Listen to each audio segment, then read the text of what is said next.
Tanisha Chatlin. I'm a 2017 New America Fellow, and I have the tremendous pleasure of discussing a fantastic new book from 2023 fellow Tanisha Ford called Our Secret Society, Molly Moon and the Glamour, Money, and Power Behind the Civil Rights Movement. Dr. Ford is a professor of history at the um, excuse me, at CUNY Graduate Center in New York City. She's the author of 3 books, in addition to Our Secret Society, Liberated Threads, Black Women's Style, and the Global Politics of Soul, which is one of my favorite books to teach, the memoir Dressed in Dreams, A Black Girl's Love Letter to the Power of Fashion, and she co-edited Kwame Braithwaite, Black is Beautiful, a visually stunning look at Black power style. She's a regular contributor to the magazines that we love, the New York Times, The Atlantic, Elle, Harper's Bazaar. She's been awarded for her research by some of the most prestigious institutions, including the Smithsonian Museum of American History, the Radcliffe Institute at Harvard University, and she has graced us with her presence today to talk about an incredible book. I want to dive right into this because this book is a contribution across so many different areas of study, across so many genres. So I want to first congratulate you, Tanisha, and ask you how you discovered Molly Moon, who was the society woman who helped fuel the civil rights movement. First of all, thank you, Marsha. Thank you for doing this with me. Thank you, New America, for just for being a great supportive community and for helping me bring this book to life. Molly Moon is a force, and I'm so honored that I have been able to tell her story. I first found Molly Moon in the archive. I was actually a graduate student at the time. It feels like forever ago, but maybe it wasn't all that long ago. I was doing research at the Schomburg Center in Harlem, where I currently live. And I found this name, Molly Moon. I wasn't looking for her. I was actually looking for another woman who was a part of the dissertation that became Liberated Threads. But once I found that name, Molly Moon, I quickly became enamored with this woman. I wanted to know more about this woman who had this name, Molly Moon, that just sounded so good as it like rolled off my lips. But then also I realized that she was not only a party planner and hostess, she was also someone who raised funds for the civil rights movement. And it was when I started to collect other elements, not just newspaper clippings where I initially stumbled upon her, but also when I started reading her personal correspondence and that of other of her peers who came of age with her in the early 1930s.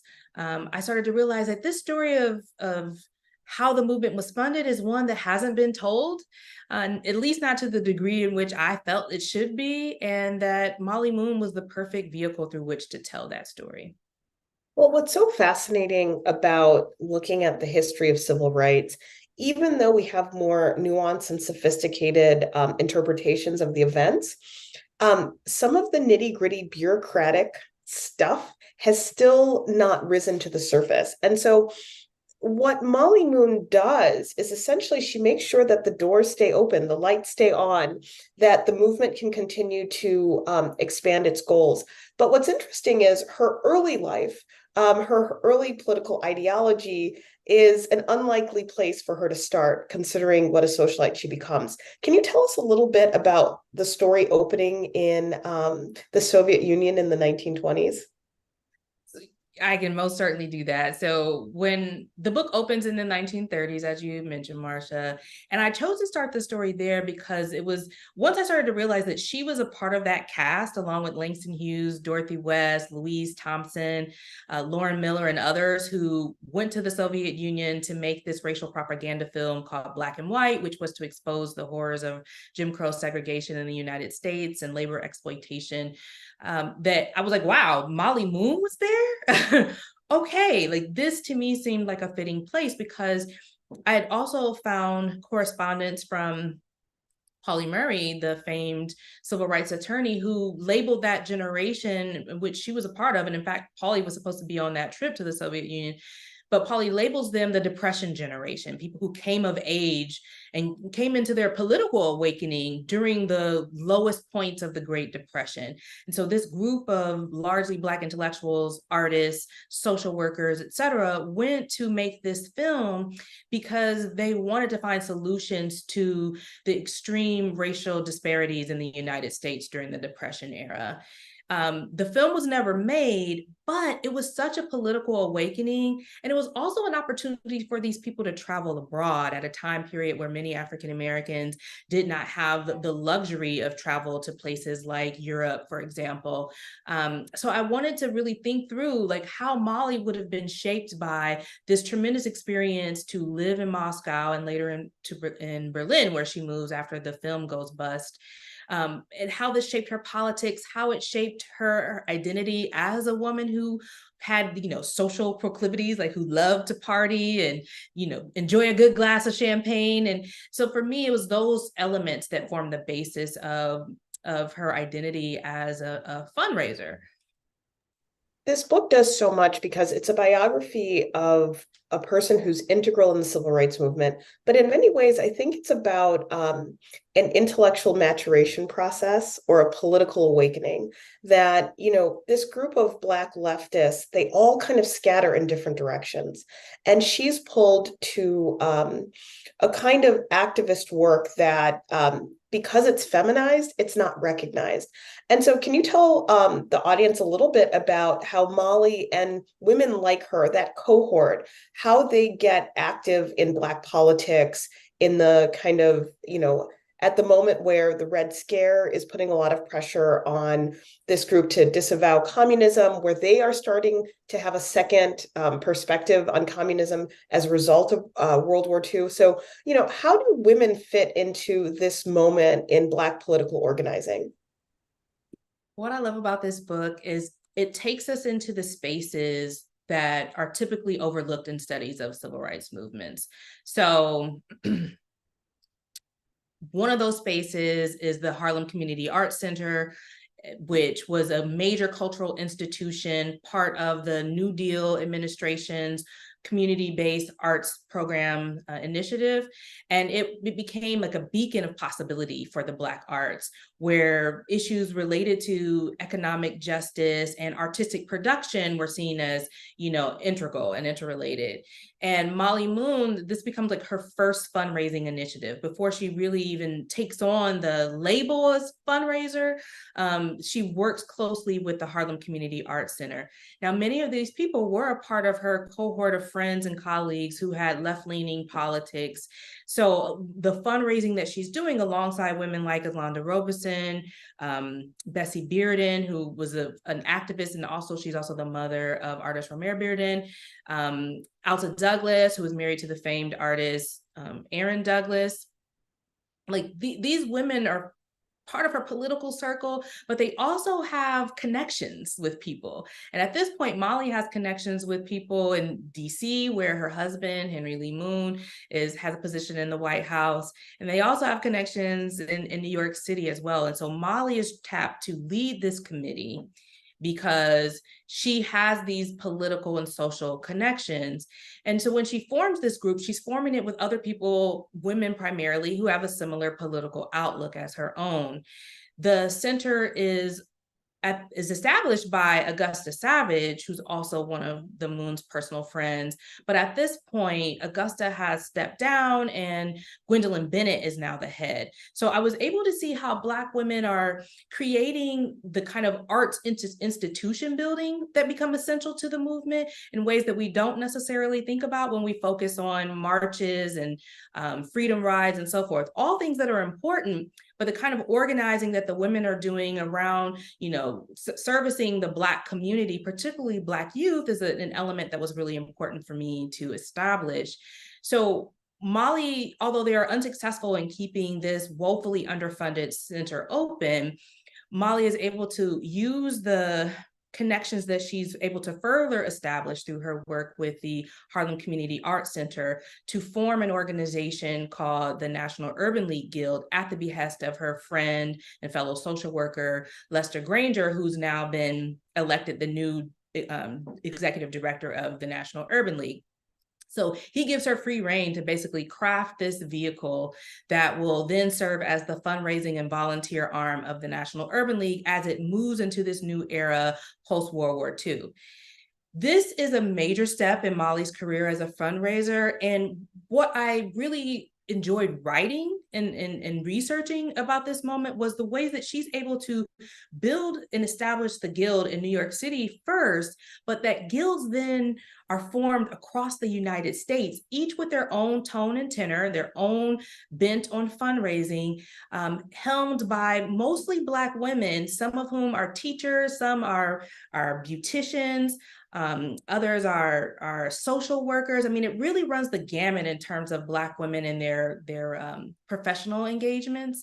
But these women then are the base of so much economic institution building within the National Urban League. So you have this woman who comes from a deep commitment to the Black left, who creates this vehicle for a major civil rights organization that by the time we get to the early 1950s has multiple chapters in cities, in all the major cities across the United States. One of the things that I found really striking about the story is it's talking about race relations as they kind of ebb and flow in various directions. So you start with this group of Black intellectuals who are living in a pretty kind of multi-ethnic world because of their commitment to leftist politics. Then the period after World War II, a different group of white allies emerge, very different than their Trotskyite friends. These are incredibly wealthy people in New York. And one of the things I appreciated throughout the book is you put numbers on the page, and I'm thinking people made that kind of money back then, or they had access to this kind of resources. And so how does Molly facilitate the entry of white philanthropists, people who are from the legacy families, the great industrialists and capitalists? How do they become part of this story? So Molly, she makes it very clear. I found a piece of like an article that she was quoted in the late 1940s that the National Urban League Guild is an outgrowth of the work that these women were doing with the Harlem Community Arts Center. And I think there she makes her politics known, front and center, that this organization has a leftist bent, unapologetically so, right? But once she starts to really work with the Urban League, which of course a long-standing civil rights organization that is established in the first decade of the 20th century, and Molly Moon is she becomes the face again of this volunteer effort and the fundraising effort behind it, which means that now she is placed in conversation with the Urban League's major donors, people like the Rockefeller families, the Javitzes. I mean, the list really goes on, but also local and national politicians. These people are coming to Urban League events, people who are heads of major media corporations and publications are also sponsors of the National Urban League. Corporations like PepsiCo, General Electric, I mean, they're all giving to the Urban League. And so this really elevates Molly's public profile, but it also means that now she's taking money from people outside of her left-wing circle. These aren't just people who have, a similar progressive or radical even politic. These are, racial liberals, people who believe in working within the system, people believe in the power of interracial organizing and so forth. And I found that for one, it meant that she publicly, I see a shift in how she's articulating her politics by the time we get to the 1950s. But mostly it means that she has to figure out how to craft events that speak to the political and civic issues that are of concern to the major philanthropic foundations and corporate foundations, but that also don't marginalize or displace working class and working poor African Americans, communities that very early on in her career as a social worker that she made deep commitments to. So it was interesting for me to watch like how she's on the one hand hosting a card party for during the like Black Journalist Week, you know, where all the Black journalists are coming into New York City. She's hosting a card party event for them, you know, and helping to plan parties around the bars and restaurants in Harlem. But then she's also hosting major art shows where art from celebrities is going to be auctioned off that appeals to these big dollar donors. And so I wanted to think, how would she have thought, like being, and oftentimes the only Black woman in these rooms, you know, where she's dealing with philanthropists and trying to translate the Black community and Black causes to them, and also trying to help everyday Black people understand like why maybe we should take money or why we should take money strategically from these people.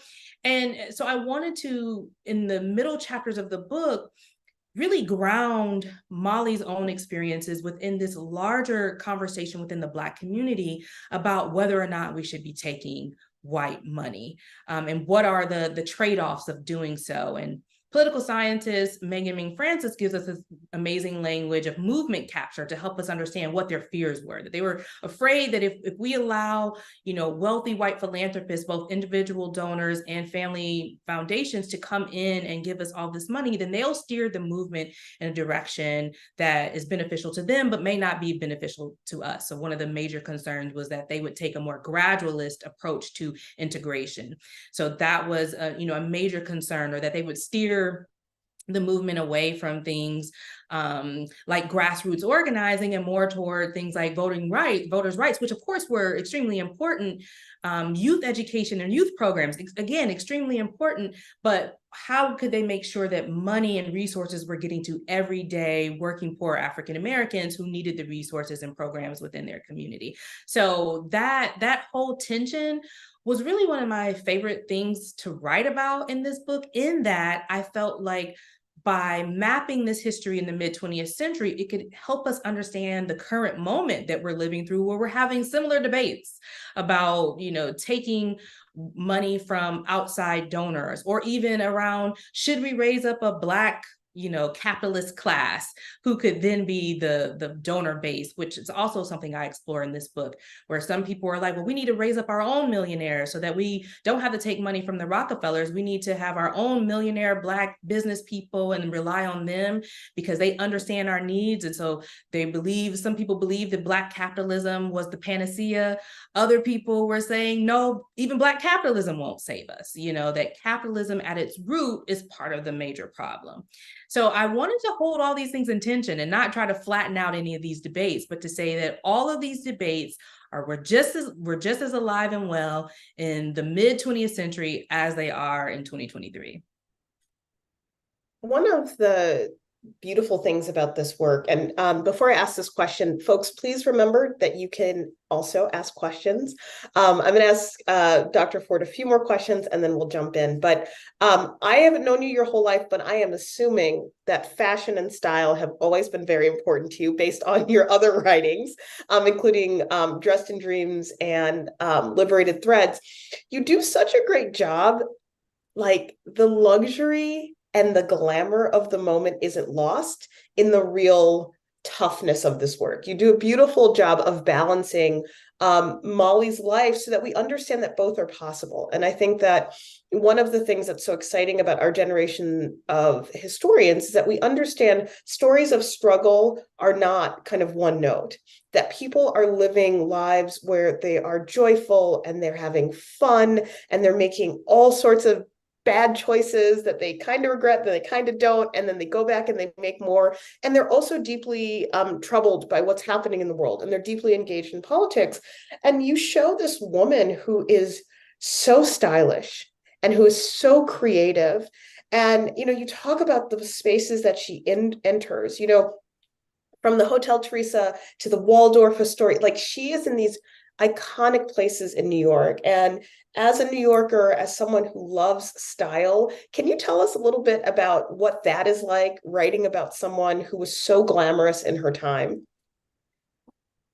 it became very clear to me, even in my earliest research on this book, that Molly Moon was definitely a style icon in Harlem. She regularly made the Society Page's best dress list.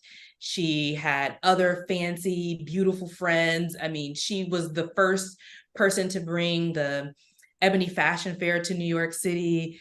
I mean, she loved style. She did love luxury, but not out of some very frivolous pursuit of luxury. I mean, I think for one, it was deeply tied to the fact that she was born in the Jim Crow South in 1907. She's born in Hattiesburg, Mississippi. And, you know, her family, she's born into a working class family.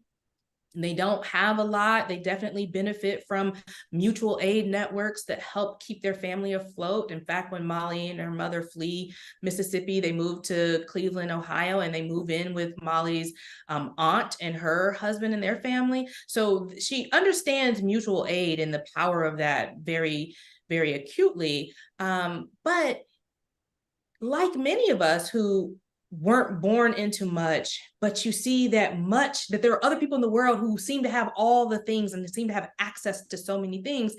You know, you want a desire, you have a desire for those things, and that attaining many of those things became a way for African Americans in the Jim Crow era to perform a sense of citizenship, right? That like if I can't get a home loan from the bank, or I can't get an auto loan, if I could buy a fur coat, that could be an investment piece. Or if I could buy a nice watch, that could be an investment piece. And so part of the logic was Black people deserve luxury too.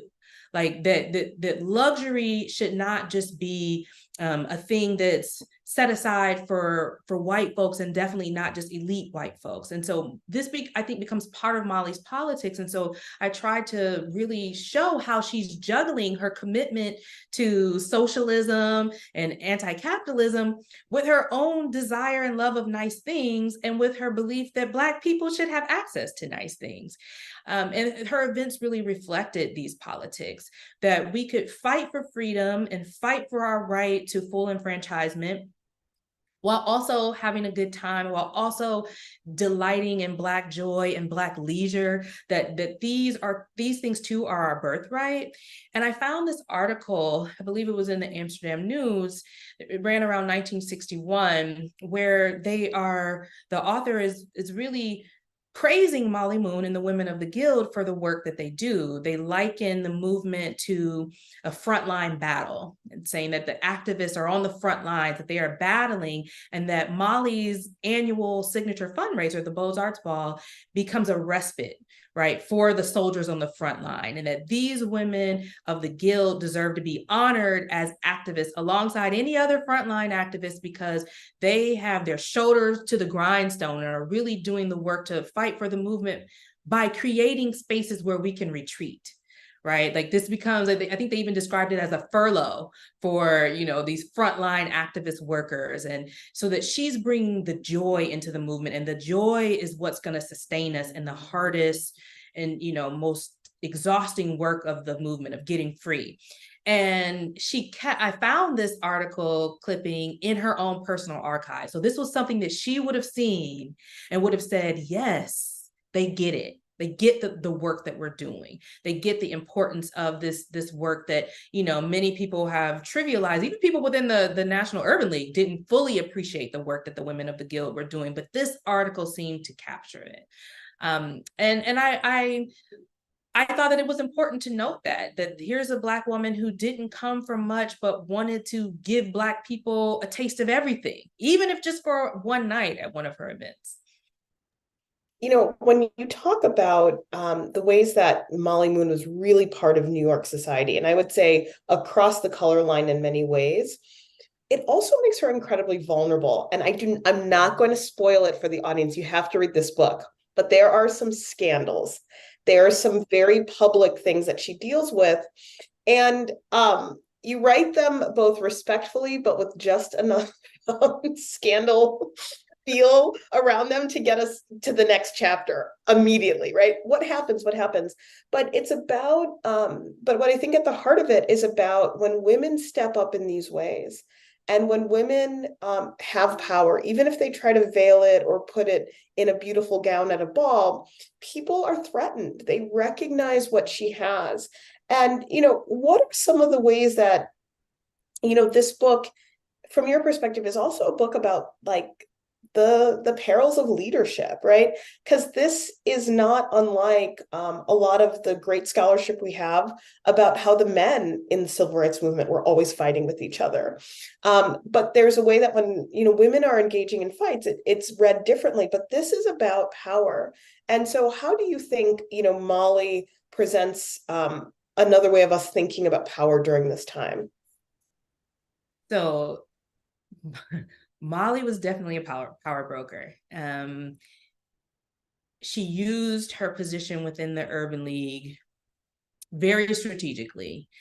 In fact, after reading about her, reading her own letters, interviewing people who knew her, it was clear to me that she was a major strategist. And that was something, of course, that people tried to diminish by just painting her as a beautiful face. I mean, she was well into her 60s and people are still calling her beautiful and beguiling. And I'm sure she was. I mean, based on the photos, she was a gorgeous woman, but it became a way to freeze her, both in terms of like an earlier time period of her life, where she was a much younger woman. So that, and I think I even mentioned this in the book, that similar things are done to people like Josephine Baker, like where Josephine Baker is, a senior citizen, but yet we're still, sending around photos of her in a banana skirt, so she's frozen in a particular moment. That happens to Molly Moon as well, but it becomes a way to also try to diminish her as a woman who pours tea for the men, or a woman who is doing work in service of men.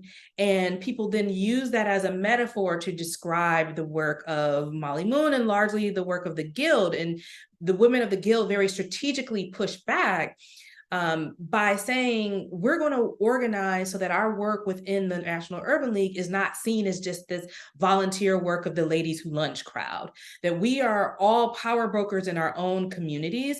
And when we come together, we build a very fortified power base.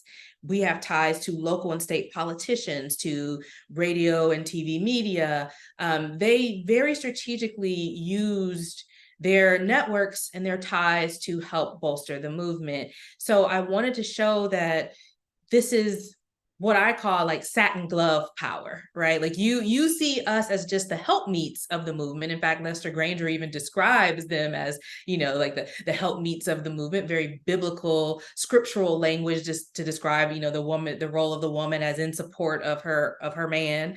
But Molly then gets up and says right behind him, like, oh no, like, in fact, we are power brokers, right? And they amass so much power that male leadership within the Urban League is like, whoa, like we don't even know what to do with these women in the Guild. So I wanted to show that kind of satin glove labor that often goes undiscussed when we talk about movement building, to show how central it was. And of course, Molly Moon did pay a social price. There's a social price tag on having that much power. And like you said, we won't spoil it all, but I did want to take like I gave a talk where I called it the tea and shade of methodology, right? Like we're using the source material of the society pages as a way to think through like how are society editors and others writing about Molly Moon, how are they both trying to clarify in the work that she does for audiences, but also how are some of them even trying to undermine it, right? Like how are they, making her very body a target of disdain, writing about her weight loss and weight gain, what today we would call fat phobia. I mean, there are editors who are writing about her in these ways. And so I wanted to, like you said, respectfully write about this, but not shy away from it, because I want readers to understand the stakes of movement work for Black women, and that work, the stakes weren't just being arrested, which of course that's terrible. The arrest of Rosa Parks is one that definitely stands out in the movement. history, or assassination, which of course was also a very real threat. We lost so many major leaders: Martin Luther King, Medgar Evers, Malcolm X. I mean, the list just goes on of people who were major figures of the early civil rights movement who were assassinated. But in addition to those forms of repression for one's political beliefs, there are also these other forms of everyday attacks against one's person that women like Molly Moon experienced. And I wanted to, in following the money, make that kind of social attack clear, because I think in our social media age, where those of us who have social media platforms and use them to speak out around issues, some of which might be controversial, some of them might just be which kind of jollof rice do you prefer, or do you like your grits with butter and salt or with sugar, right? Like, you can be attacked for even these things on social media. So I wanted people to understand that, like, even in this pre-social media mid-20th century era, there are stakes for taking a public stance around issues that people care about. Well, I think that you do such a good job of helping people understand the continuity over time in terms of, our perceptions of women, where their power comes from, how they get attacked, how people's reputations are called into question. This is a good time, folks. If you have any questions for Dr. Ford, please put them in the chat. And before we move on to the audience questions, I have two more lingering questions. One is about Molly Moon and her legacy, and the other is about process. And so when we think about the ways that, the shifts in the 1960s, the perspectives about is interracial cooperation even possible? Do these legacy organizations like the NAACP and the Urban League, can they speak to young people? Molly Moon gets kind of caught in this moment where there's generational tensions and there's some real class divides about what direction will the movement go in next. And one of the things that I was really heartened by is that for the people who knew and understood her importance, they didn't let her fall by the waysides, that the women came back, and in many ways, I think, within the organization, made sure that her legacy wasn't going to be lost. But I think for many people, this is maybe their first encounter with her and her story. What are the ways that, you see this project as kind of, of making sure that Molly doesn't get further kind of sidelined the ways that she was during her life? What does this book do for that? I want Molly Moon's name to be a household name. I want people to know her and to think about her when they think about movement organizing. And just big picture, that's been my goal as a historian, whether it be my work with the Remembering Olive Collective to gather the memory, to make people remember that they had forgotten that they remembered Olive Morris, the activist and Jamaican born activist in the UK.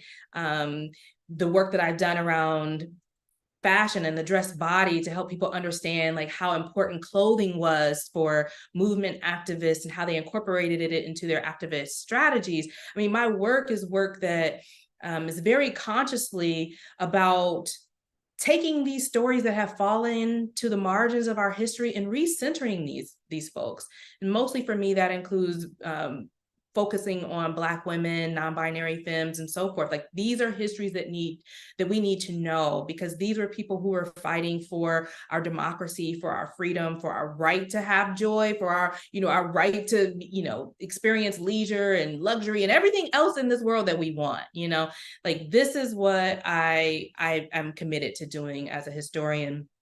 With Molly Moon's legacy in particular, I mean, there's so many things. For one, her style of fundraising, her style of hosting galas, like the National Urban League and the NAACP, these major organizations, all have fundraiser galas, and many of them continue in that kind of mask costume tradition that Molly Moon introduced in the early 1940s when she hosted the first Beaux-Arts ball, which for her definitely came out of a West Indian carnival tradition, and also the queer drag ball scene in Harlem in the early 1920s. I mean, these are the things that informed the way she shaped that costume ball.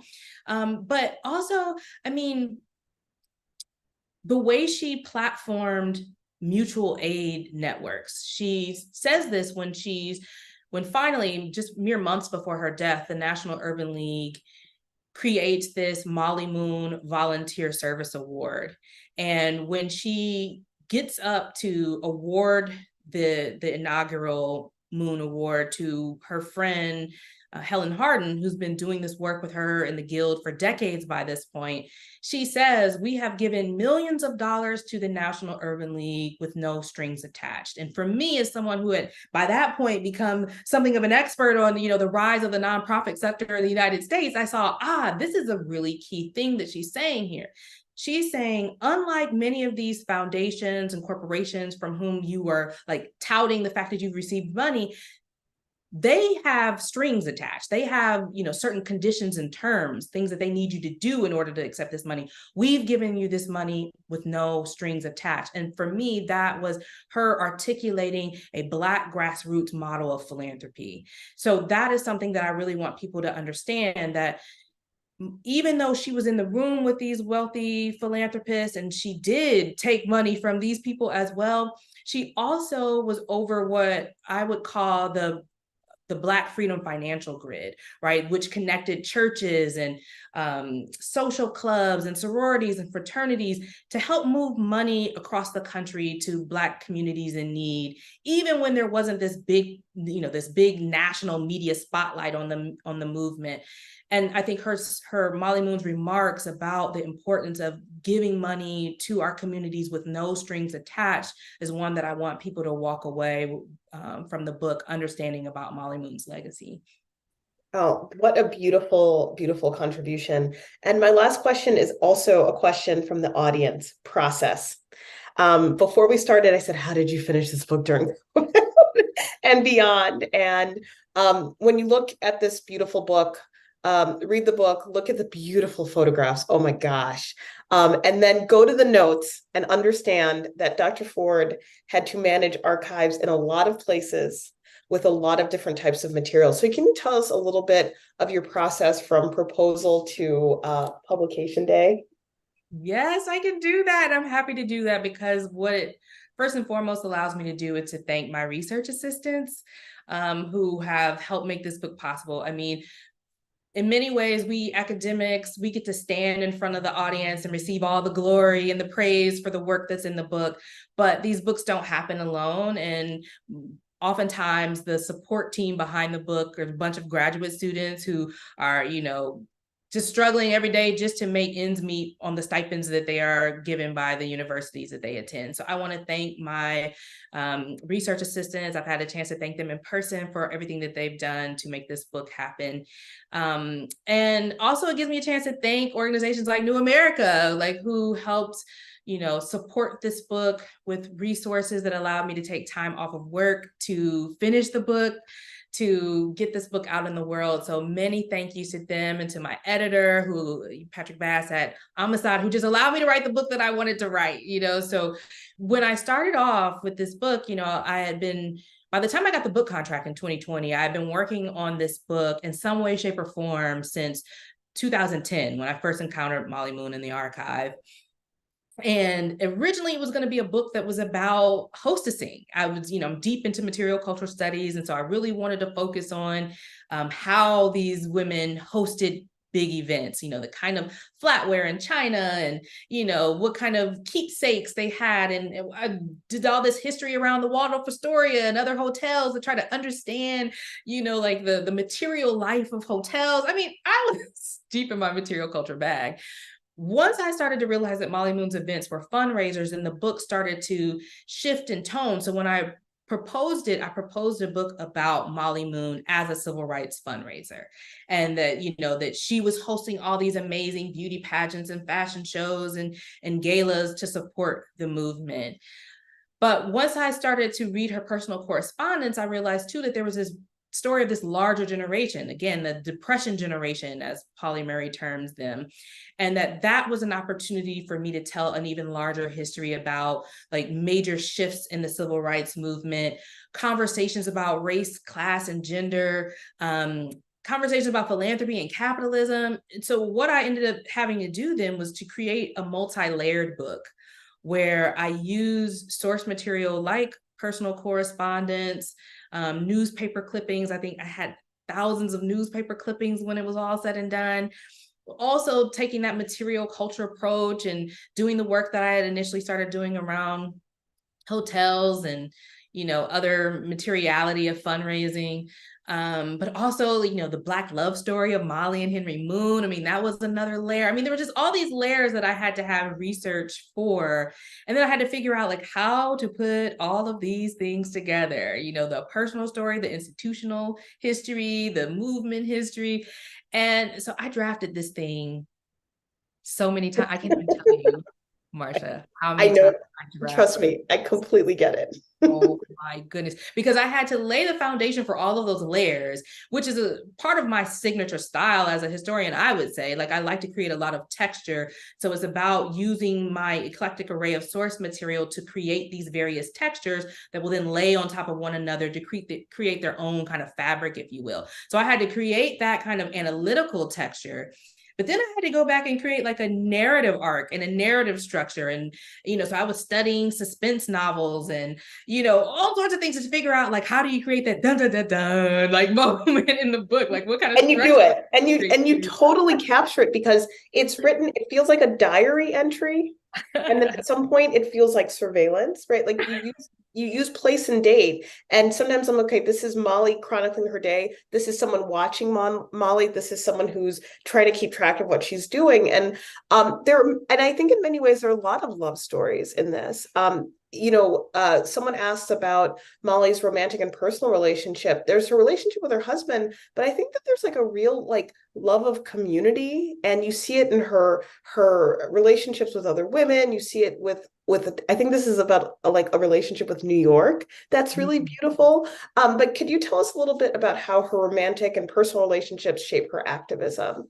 Yes. Oh, this is getting so good. Thank you for the audience question. So on the back of the book, I have like this quote from Molly Moon that, it's all over the book. It's on the back of the book. It's the opening of the book.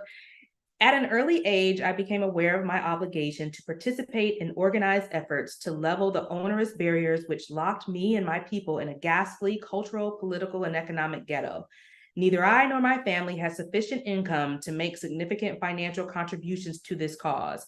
We did, however, have commitment, energy, and time to contribute. And I love that quote because that to me speaks to what you're saying about her love of community and how this is a love story to and about the Black community, that we have factions, we are not a monolith. There are so many different political ties and leanings that I explore in the book, and class differences and class antagonisms and all those things. But at the end of the day, though, this book is about how Black people were central to their own fight to get and stay free, right? So that quote to me really encapsulated this love story, that it's not about, you don't need wealth to be generous.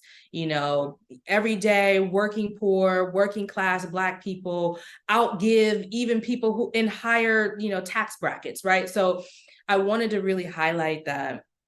And at the same time, to talk about, Molly's love of life, like she loved life. She lived a very joyful life. She was all accounts I've read, people called her like effervescent and charismatic and those sorts of things. And of course, her key romantic love is with her husband, Henry Moon, whom she marries in 1938. He is her third husband, and you can read the book to figure out like what these other two jokers were like. But anyway, like Molly Moon marries Henry Lee Moon in 1938, and he is the love of her life, and they stay married until Henry passes away in 1985. So what I love about their union is today we would call it a power couple. But back then, I mean, these were two people who were public figures, deeply committed to the movement, who used their platform, Henry as a journalist first, but then also as the publicity director of the NAACP, Molly as a social worker, and then major fundraiser for the National Urban League. They used their power base to support one another. And I love that Henry wasn't intimidated by Molly. He wanted her to be prominent and to be successful and to be he wanted her to pursue every dream that she had, right? And he was not intimidated by her ambition. And he knew how to play the foreground and the background, and she did too. And so they were just a beautiful partnership. So I wanted to make that story known about the Moons. Even just a cute aside, I listened to David Levering Lewis's interview with Henry Lee Moon. That's part of his that he did as part of his book When Harlem Was in Vogue. I listened to that interview. This was I think the interview was sometime in the 1970s. So by this point, I mean, Molly and Henry have been married, for decades, and you can still hear the love between them. You can still hear like the reverence for one another as he's asking Molly, oh, well, what do you think about this? Or she's asking him, can I fix you something to drink? Or, she's chiming in, but also stepping back to let him, be in the interview. And it was just a gorgeous dance between the two of them. So yeah, I think the Black love piece is definitely here. A lot of people in the audience were curious if there are any modern Mollies today. Are there people who are doing that kind of work in that style, and organizations that kind of remind you of this story? Well, I was asked this the other day, and I think I literally tried to think about like, who are, the women. Like, one of the women I interviewed for the book is Sherry Bronfman, who, in fact, when I interviewed her, she told me about how she met Molly Moon. Of course, at this point, Molly Moon was, up in age, and Sherry represented that new generation who was breathing life into the National Urban League and into the artistic and civic life of New York City in the late 1970s, early 80s. So definitely a figure like Sherry Bronfman. Crystal McCrary is someone else that comes to mind in terms of like these individual figures. Crystal McCrary is married to Ray McGuire, and she also was the real life basis for the Lisa Todd Wexley, is that her name? On Sex and the City. Yeah, the Sex and the City reboot, right? So there's women like that, but beyond those figures, I think the present day Molly Moons are the Black women money movers who are working in the nonprofit space, many of whom are woefully underpaid for the work that they're doing to bring services to Black and Brown communities. It's women who are active in organizations from the National Urban League and the NAACP, to things like Black Voters Matter, like women who are taking this mutual aid approach to fundraising, moving money across the Black freedom financial grid, forming these networks across organizations, both civic and social. Like, those are the women who are doing the work. And they are a part of what I've tried to map as a long Black organizing tradition and the role of fundraising and this kind of grassroots philanthropy in that long tradition. You capture so much, so many elements of Molly Moon's life. Is there any kind of lingering question or aspect of her life that was difficult to uncover?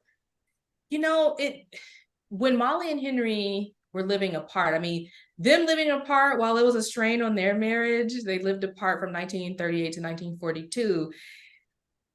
It was a godsend for a historian because it meant that they were writing letters with the frequency with which we write text today, right? I mean, like, just so many letters. And I was able to use those letters to understand how they saw one another, how they saw their work, how they felt about people within their social circle when no one was watching. So I got to have that interior view into Molly Moon's life. Once they move under the same roof, and just as we're, going into the deepest years of World War II, they stopped writing to one another because they're living together. And then also because of the second Red Scare, I mean, there's so much government repression that a lot of people in their social circles stopped writing letters to one another as well. And some of these people even are alleged to have burned, their personal documents to avoid persecution. So what that means is that in that time period, I just lose so much of the thread of Molly's interior life. And so I have to use the sources that I have in order to try to triangulate to recreate those moments. But I really wish I did have more of her own voice once we move into the height of her career as a semi-professional fundraiser, right? I say semi-professional because she was never paid for this work. And I think that's Is important. bananas to think about because the volume of money that they are clearing at these events are amounts that would be impressive today Yeah, for yeah, yeah. organizations. I mean, just hundreds of thousands of dollars on these major events. And this leads to another question from the audience. Of all of Molly's parties, which one would you have liked to attend most? And I want to know what you're going to wear to it. um, yeah, so I have said that I would have wanted to attend one of the early Beaux-Arts balls, like the first one, 1940. I wanted to be at that first ball. I wanted to see what it was like. I mean, the accounts that I was able to read in the press of, just Black people in revelry, just enjoying themselves, decked out in their costumes. Again, the thing was modeled in the style of West Indian Carnival, so we can think about people playing mass and how they would dress up and how the costumes subverted, racial hierarchies, class hierarchies. And so I was able to find, I don't know if I can show some of these images. I was able to find some of these. I mean, that is very minimal fabric in some of these Yes. costumes. Yes, I even found a story in Jet magazine where it shows Molly trying to usher this woman off of the dance floor because she's too scantily clad. And she's like, what? Like even here, like a lot goes here, but ma'am, you just literally have pasties on and just something that's barely covering your butt. Like, like, and so I would definitely would have been at one of those early balls. Like by the time they become a major fundraiser vehicle for the National Urban League, they become more corporate. And people become, once it moves to the Waldorf Astoria from, uptown here in Harlem, people come in their drip. I mean, they got their diamonds, they got their furs, and it really, in many ways, much to my own chagrin at least, it reifies the class hierarchy in ways that I'm like, oh man, I think Molly tried to keep the costume portion of it alive because that's what helped to create an equal ground between the domestic workers and subway transit workers who were coming to the ball and the, extremely wealthy. Like the costumes were the great equalizer. So once people started coming decked out in their tuxedos, it just kind of, reified the class hierarchy in certain ways. And even I found coverage of journalists, Black women journalists who bemoan this fact. But she still tried to keep that energy there. But definitely the first Beaux-Arts ball, please sign me up for that one. Well, as we wrap up, I have two more questions for you that come from the audience. What do you hope readers will come to understand from Molly's story about the way that culture informs and shapes and enables fights for rights and dignity today? Yes, yes, yes. I love this because that's one of the pieces that really has got me going on my next book, which will be an experimental biography of, sculptor and institution builder Augusta Savage. Like I got really deep in in the history of the Harlem Community Arts Center, so much so I had 2 chapters on this, and my editor was like, you really need to pare this down because it's becoming its own institutional history. And I'm like, you're right. But I want to really use that piece because what I realized in thinking about not only Molly Moon's engagement with the Harlem Community Arts Center, but when I looked at that board, it was people like A. Philip Randolph. So a lot of the work of the Brotherhood of Sleeping Car Porters, people don't realize, yes, it was around labor organizing, but they saw the connection between labor and the Black arts. And so the Black arts and efforts to build the Black arts are really a crucial part of this history of the civil rights movement, both in terms of creating institutions like the Harlem Community Arts Center, the Southside Community Arts Center in Chicago, but also building gallery spaces and art centers and art faculty at HBCUs across the country. That was another piece of this.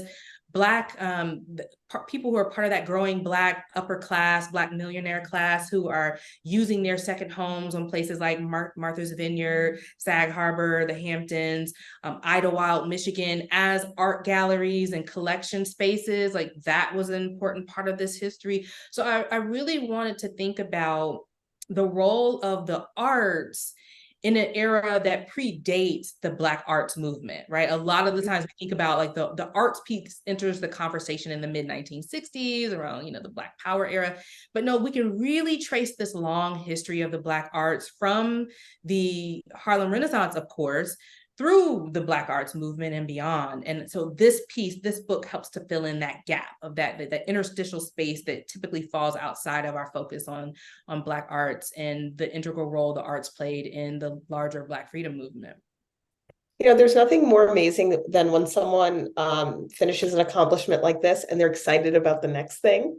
And so I want to congratulate you on that. And my final question for you also comes from the audience.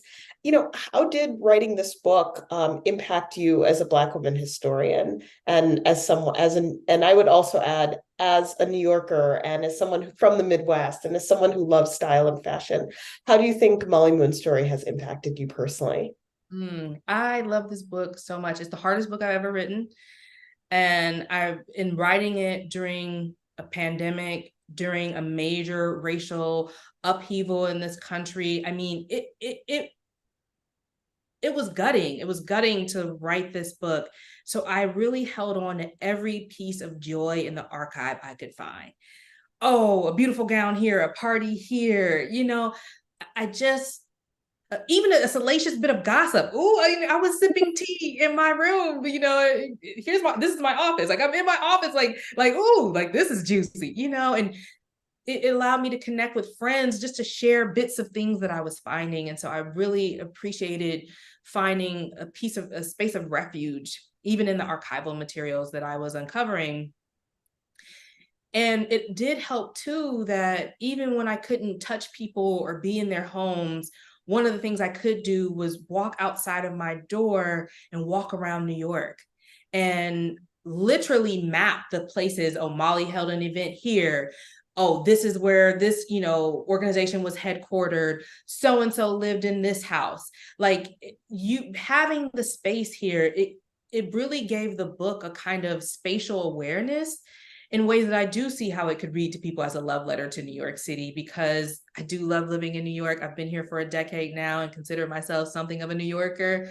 But I also even took field trips to Westchester County. I explored, the Rockefeller grounds and the Rockefeller Archive. I found Gordon Parks' old home. And I mean, just so many things that I was able to do just because of my proximity to the city and the spaces in which I'm writing, even during the peak of the pandemic.